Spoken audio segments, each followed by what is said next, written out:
והוא אמר לה, ילדתי, אני אחזור עוד, גם אם רחוק אלך, ליבי נשאר איתה.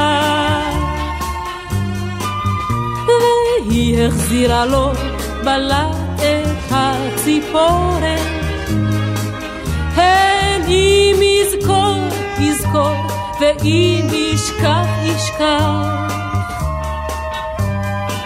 והוא הלך לקרב את החמה,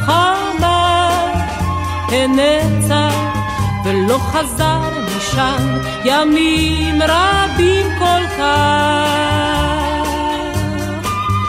והיא יודעת שהוא לא יחזור לנצח,